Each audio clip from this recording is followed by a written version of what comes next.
ঘন কালো চুল পেতে চান? তাহলে এই রেমেডিটা আপনার জন্য।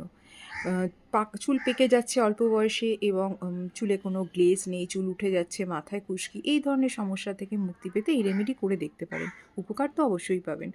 তো এর জন্য সবার প্রথম যেটা নিচ্ছি সেটা হচ্ছে কেশতী পাতা। এই পাতা মাঠঘাটে, জলে, জঙ্গলের মধ্যে হয়ে থাকে। রাস্তায় দেখতে পাবেন। এই পাতা চেনার উপায় হচ্ছে ছোটো ছোটো সাদা সাদা ফুল, আর এই পাতা ভীষণ খসখসে টাইপের হয়। তো পাতা নিয়ে প্রথমে খুব ভালো করে জল দিয়ে ধুয়ে নিতে হবে। তার সাথে আমি নিচ্ছি কিছু জবা ফুল। জবা ফুল যদি না পান, জবা পাতাও এখানে ইউজ করতে পারেন। দুটোই খুবই ভালো চুলের জন্য। চুলকে কালো করতে, চুলের গোড়া শক্ত করতে, নতুন চুল গজাতে এর অবদান আছে।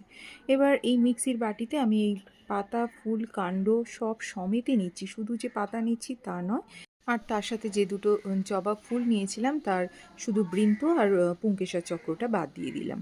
বাদ দিয়ে ফুল দুটোকে দিয়ে দিলাম। এবার এটাকে একটু জল মিশিয়ে দেবো, তা নাহলে খুব ভালো পেস্টিং হবে না। এবার খুব একটু অল্প সামান্য জল দিয়ে এবার এটাকে খুব ভালো একটা মিহি পেস্ট তৈরি করে নেব। পেস্ট তৈরি করে নিলেই হয়ে যাবে আমাদের একটা এত ভালো চুলের জন্য, যেটা একবার ইউজেই দেখতে পাবেন চুল কতটা গোড়া থেকে কালো হয়েছে, চুল পড়া বন্ধ হয়েছে এবং চুল লম্বাও হতে শুরু করেছে। এবার দেখুন, এটাকে তো এইভাবে মাখা যাবে না, ছেঁকে নিতে হবে। ছেঁকে নেওয়ার পরে যে রসটা, সেই রসটাই লাগাবেন। কিভাবে লাগাবেন? কুলোর সাহায্যে সারা মাথায়, বিশেষত স্ক্যাল্পে ভালো করে লাগাবেন। তারপরে যেটুকু থাকবে লেন্থে লাগাবেন। তাছাড়াও আপনারা হেনার সাহায্যে লাগাতে পারেন। হেনা যখন তৈরি করবেন এই রসটা হেনার সাহায্যে। তাছাড়াও আপনারা শ্যাম্পু বানিয়েও মাখতে পারেন। যে কোনো শ্যাম্পু এর সাথে মিশিয়ে ভালো করে শ্যাম্পু করে নিতে পারেন। এইভাবে যদি করেন আর ভালো রেজাল্ট পেতে সপ্তাহে 2বার বা 3বার এই রেমেডি করে দেখতে পারেন।